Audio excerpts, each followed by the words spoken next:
नाज़रीन, वज़ीर-ए-आज़म साहब आज स्विट्ज़रलैंड गए हैं और जाने से पहले वो चाहते थे कि फाइनली डस्ट सेटल हो जाए और अगर कोई शकूक व शुबहात हैं किसी के जहन में तो वो ख़त्म हो जाए, चले जाए। अब जाने से पहले उन्होंने एयरपोर्ट पे बात की मीडिया से। मैं चाहता हूँ आप भी सुनिए। फिर सेठी साहब से हम पूछते हैं कि प्राइम मिनिस्टर साहब या बहुत गलेबल हैं या बहुत इंटेलिजेंट हैं।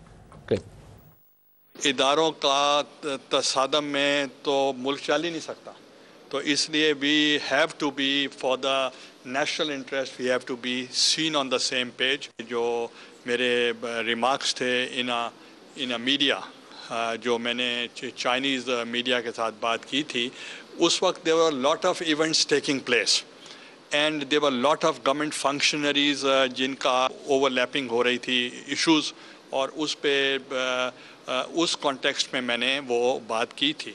Later, when we found out that some of the discrepancies made by certain functionaries, I have taken the action against them, and now it doesn't pertain those remarks of unconstitutional or against rules for the Army Chief and the DGISI. How clear? कितनी clear statement है sir? नहीं, तुम्हें बड़ा मजा आता है इस किस्म की चीजें सुनाने में, चीप थ्रिल्स तुम लेते हो। चीप थ्रिल्स बिल्कुल, ये तुम मजे ले रहे हो। 15 दिन नहीं, मैं मजे नहीं ले। देखिए 15 दिन हो गए and we are talking about the chief executive of this country, और वो मुल्क के चीफ ऑफ आर्मी स्टाफ और डीजीआईएसआई को कह रहे हैं कि जी इन्होंने गैर कानूनी गैरानी काम किया है and it has taken him 15 days to clarify it. तो पूरी इंक्वायरी हो रही थी। इंक्वायरी, अच्छा फिर इंक्वायरी से पहले आपने ऐसे बयान क्यों दिए? फिर द चीफ एग्जीक्यूटिव, आपको याद होगा एक मीटिंग हुई थी between the president and the army chief, और उस वक्त स्पेकुलेशन ये थी कि शायद आर्मी चीफ ने ये कहा है कि देखिए ये बड़ी ज़्यादती है हमारे साथ, और या प्राइम मिनिस्टर अपॉलॉजी दें या वापस ले लें ताकि ये रिकॉर्ड से इरेज होने चाहिए। और मैं समझता हूँ कि ऐसी चीज़ें जब रिकॉर्ड पे आ जाती हैं तो किसी वक्त भी मिसयूज़ हो सकती हैं, तो उनका जो कंसर्न था वो it was fair. But problem ये है कि प्राइम मिनिस्टर एक बात कह जाता है तो उसको कैसे वापस ले। तो दोनों का प्रॉब्लम था। अच्छा। एक लीगल प्रॉब्लम था, प्रेसिडेंट्स का प्रॉब्लम था, दूसरा ये था कि प्राइम मिनिस्टर कौड़ा घोट जिसे कहते हैं वो कैसे क्योंकि मामलात ठीक होने जा रहे थे। मेरा ख्याल है सदर साहब ने फिर बड़े प्यार से समझाया होगा कि देखो यार सबका नुकसान हो रहा है, कोई आराम से ठहर जाओ, जल्दबाजी नहीं करनी, तो आराम से जब क्रॉस एग्जामिनेशन ना हो सके तो कोई तरीके के साथ आप इस चीज़ के ऊपर मिट्टी पा देना। तो अब प्राइम मिनिस्टर मिट्टी पा के भाग गए, डावोस चले गए। मगर आपने देखा कि हर लफ्ज़ बड़ा चुन चुन के सोच के कि फिर गलती ना हो जाए, कोई स्लिप ऑफ द टंग ही ना हो जाए, फिर एक और 15 दिन के बाद करना पड़ जाए। तो मेरा ख्याल है ख़त्म हो गई बात। अब आप जैसे एंकर्स जो हैं वो इस पे तेल फेंक छिड़कने की कोई ज़रूरत नहीं है। नहीं, मैं तेल नहीं फेंकना। अच्छा, और very serious note, prime minister साहब को भी जिन लोगों ने भी ये बात की, ऑब्वियसली उनको किसी ने कहा होगा ना, प्राइम मिनिस्टर साहब हर जगह तो नहीं खुद हो सकते। आपको लगता है कि नाउ यू फील कि he was being genuinely misled, उनको गलत इन्फॉर्मेशन दी गई जिसकी बिना पर? मुनीब, ये तो हमने डिस्कस किया था ना कि prime minister was angry with the defence secretary, इसमें तो कोई शक नहीं है ना। वो तो ठीक है। अब हमें पूरी बात तो पता नहीं ना कि प्राइवेटली जो मीटिंग्स हुई उसमें डिफेंस सेक्रेटरी साहब ने क्या कहा क्या नहीं कहा। तो हो सकता है कि प्राइम मिनिस्टर वाज मिसलेड, हो सकता है गलत फहमी होगी, हो सकता है कॉम्बिनेशन ऑफ गलत फहमी, इरिटेशन। फौजी कभी कभी बड़ी ब्लंट बात कर देते हैं, सियासतदान तो कभी ब्लंट बात करते ही नहीं, वो कभी ऐसे जाते हैं वो। तो हो सकता है जनरल साहब ने कोई ऐसे बात कर दी हो तो इनको तो मेरा ख्याल है उसमें काफ़ी सारी चीज़ें थीं। और उस वक्त आपने देखा एक साजिश भी चल रही थी, थियरी ऑफ साजिश, कि शायद मेमो गेट के पीछे भी ये, तो मैंने ये ऑलरेडी एक्सप्लेन कर चुका हूँ। तो मेरा ख्याल है वो माहौल ही ऐसा था जिसमें इस किस्म की मिसअंडरस्टैंडिंग हो सकती थी। और याद है आपको मैंने ये भी कहा था कि मेरा ख्याल लगता है ऐसे कि प्राइम मिनिस्टर साहब ने ज़हनी तौर पे ये फ़ैसला कर लिया है कि इफ़ पुश कम्स टू शव, तो मतलब है कि अगर यही है तो फिर ठीक है, मैं इस्तीफ़ा दे दूँगा। मैंने एक स्टेज पे ये कहा था कि ज़हनी तौर पे प्राइम मिनिस्टर साहब तैयार हैं कि पार्लियामेंट को बचाने के लिए और ये सारी चीज़ को ख़ुद रास्ते से हटने के लिए तैयार हैं। 2 प्राइम मिनिस्टर के स्टेटमेंट्स थे कि मैं जा सकता हूँ मगर पार्लियामेंट रहेगी, आपको याद होगा। तो वो उस स्टेट ऑफ माइंड में थे। तो मैं समझता हूँ बड़ी अफसोस की बात है कि हमारे ऊपर के इदारों में अभी भी इस किस्म की मिसअंडरस्टैंडिंग्स होती हैं। मगर अर्ज़ ये है कि जैसे मैंने आपको एक्सप्लेन किया था उस दिन कि ये कुछ डिस्कशंस हुई थी between the army leadership and the political leadership, मगर उसमें जुडिशरी एंड अपोजिशन का एक इंडिपेंडेंट हैसियत है और उन्होंने अपना रोल अदा किया। उसके साथ ये सारी फिर कन्फ्यूजन होगी, मिसअंडरस्टैंडिंग होगी, तो आई थिंक इट्स गुड, खत्म होगी बात। अच्छा सेठी साहब, अब सवाल एक ये भी है क्योंकि इलेक्शन नेचुरली अब कहा जा रहा है कि अक्टूबर में हो जाएं, जैसे उस दिन आपसे डिस्कशन हो रही थी नवंबर में हो जाए। MMA को एक वक्त में ऑब्वियसली फिर पीपल्स पार्टी गवर्नमेंट आई 2008 में, नहीं कोई फ्यूचर ही कोई नहीं था, ख़त्म हो गया MMA। क्या आपको लगता है कि जनरली अगले इलेक्शंस में कोई MMA की एग्जिस्टेंस बन सकती है और क्या उसे उस तरह इस्तेमाल किया जा सकता है जैसे एक वक्त में मुशर्रफ साहब ने इस्तेमाल किया था? ये बहुत अहम सवाल है आपने जो ऐड किया ना, कि क्या उसको इस्तेमाल किया जा सकता है कि नहीं। देखिए, मुतहदा मजलिस अमल 2002 में इलेक्शन में नॉर्थ वेस्ट फ्रंटियर प्रोविंस में जीत गई थी और बलूचिस्तान में भी उनकी अक्सरियत थी MMA अलाइंस की। उस वक़्त पीपल्स पार्टी और मुस्लिम लीग नून, जनरल मुशर्रफ की पूरी कोशिश थी सियासी तौर पे कि इनको आइसोलेट करके मार्जिनलाइज किया जाए, धकेल दिया जाए। और जनरल मुशर्रफ की ये पॉलिटिकल स्ट्रेटजी थी कि MMA बना के और इनको अपने साथ लेके चला जाए। इसलिए हम उस वक्त कहते थे मिलिट्री मुल्ला अलायंस, कि ये मिलिट्री मुल्ला अलायंस बनाया था जनरल मुशर्रफ ने to keep PPP and PMLN out. फिर PPP को तोड़ा भी, शेरपाव ग्रुप भी बनाया, एटसेट्रा एटसेट्रा। आपको याद होगा पेट्रियट्स बने। मियाँ साहब तो मुल्क में नहीं थे मगर PP पार्टी लड़ी थी और तो उसको फिर कमज़ोर करना था। तो इस किस्म की सूरत हाल थी। अब वो सूरत हाल नहीं है, क्योंकि अब वो कोई ऐसा डिक्टेटर नहीं बना हुआ जो कि अपनी इंटेलिजेंस एजेंसियों को इस्तेमाल कर रहा है और एक मेन स्ट्रीम सियासी जमातों के खिलाफ एक महाज बना रहे हैं। अब एक थर्ड फोर्स आ गई है। अगर उस वक्त MMA एक थर्ड फोर्स थी, अब एक और थर्ड फोर्स आ गई ना। अब MMA की ज़रूरत नहीं है आपकी इस्टेब्लिशमेंट को। अब एक और थर्ड फोर्स आ गई है जो डाइल्यूट करेगी PTI। PTI is a third force और वो सबको काटेगी और वो दोनों को काटेगी। तो इसलिए मैं ये समझता हूँ कि अब MMA की इस्टेब्लिशमेंट को ज़रूरत नहीं है। तभी मौलाना फजलुर रहमान साहब इतने अब वो मौलाना की आपने बात सुनी, वो कहते हैं कि जमात इस्लामी अपनी प्री कंडीशन सारी ख़त्म कर दे।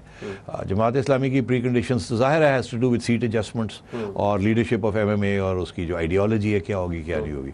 मगर मौलाना फजलुर रहमान जो हैं वो अब मेन स्ट्रीम सियासत का हिस्सा हो चुके हैं और जमात इस्लामी अभी भी मेन स्ट्रीम सियासत में उसने डेंट नहीं डाली।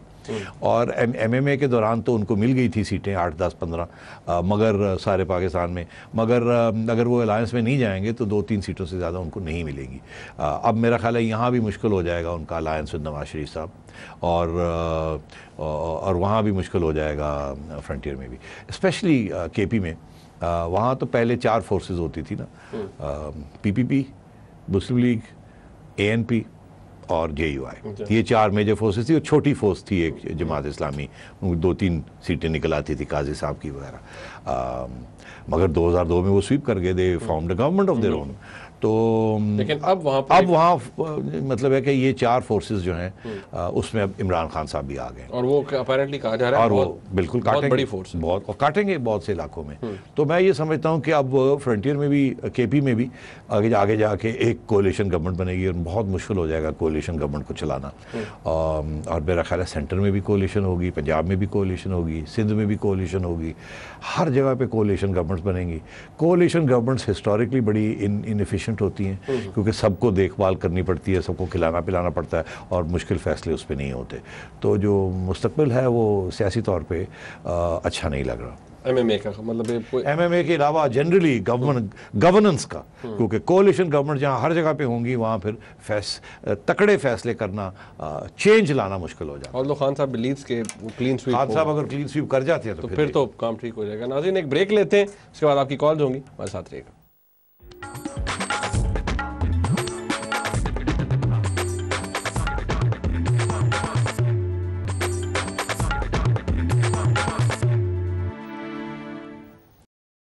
नाज़रीन आपकी कॉल देते हैं, अहमद साहब हैं गुजरा से। जी अस्सलाम वालेकुम।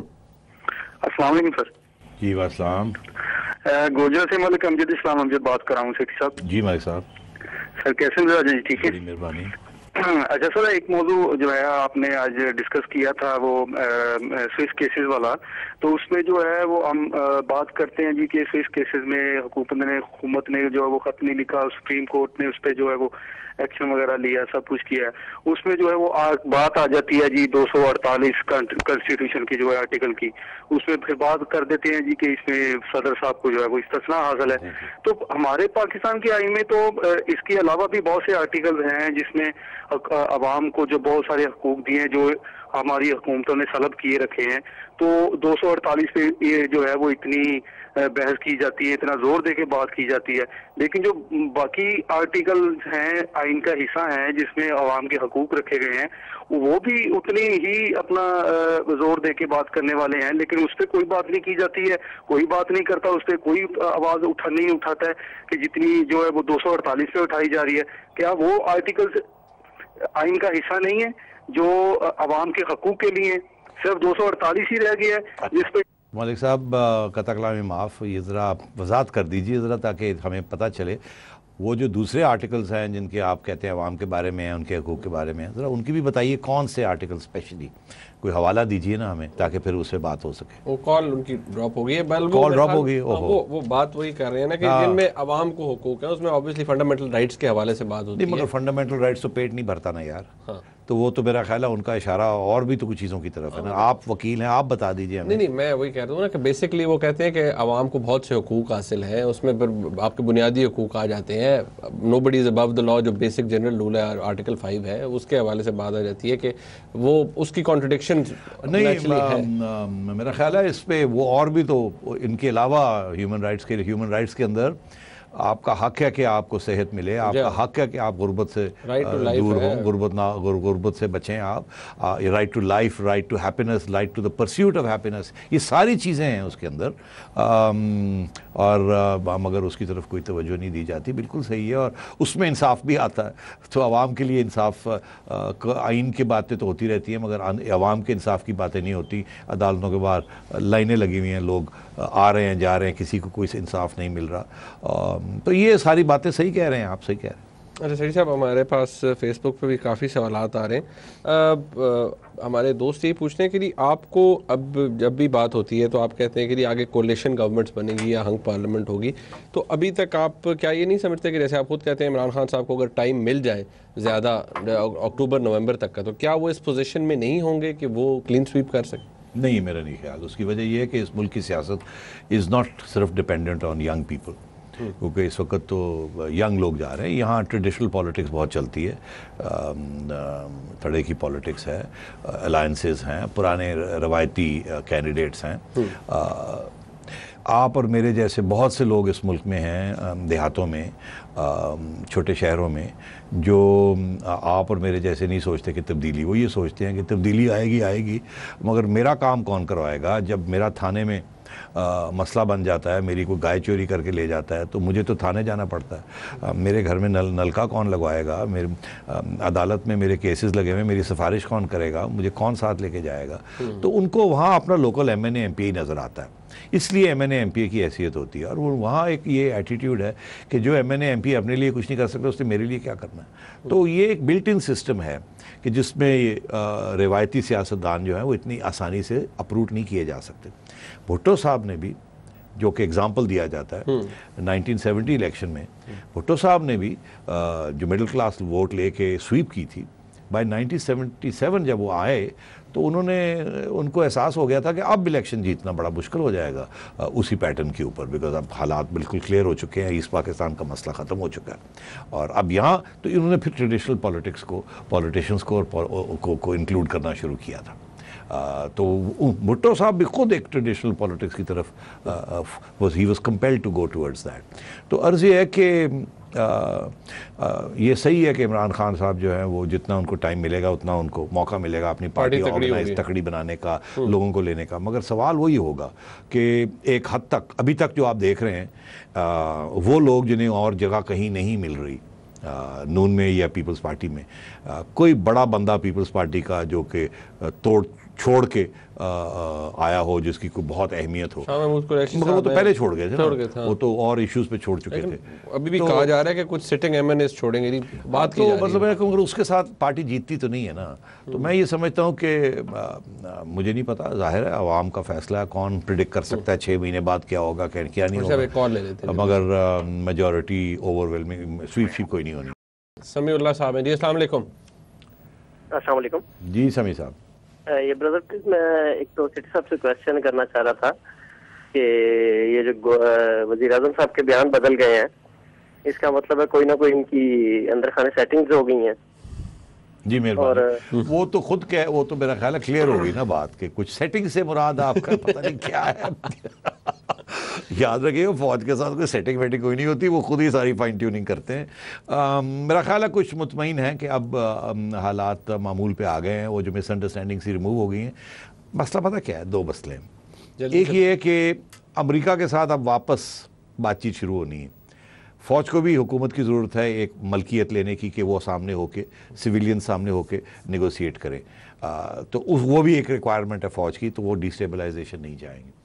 दूसरी ये कि ये जो सिलसिला आगे बढ़ रहा है, मेरा ख्याल है सब यही चाहेंगे कि कोई हार्ड फैसले, आगे बजट आ रहा है, अगर इस गवर्नमेंट ने आगे रहना है तो कुछ हार्ड फैसले करें ताकि हमारी मईशत जो है वो उठे, अमेरिका के साथ भी तल्लुकात बेहतर हों और दुनिया के साथ भी बेहतर हों, ट्रेड भी बढ़े। तो ये हुकूमत की ज़रूरत है इसके लिए। साहब बहुत शुक्रिया आपका। नाज़रीन, प्रोग्राम देखा आपने, फीडबैक ज़रूर दीजिएगा, देखने का बहुत शुक्रिया। अल्लाह हाफ़िज़।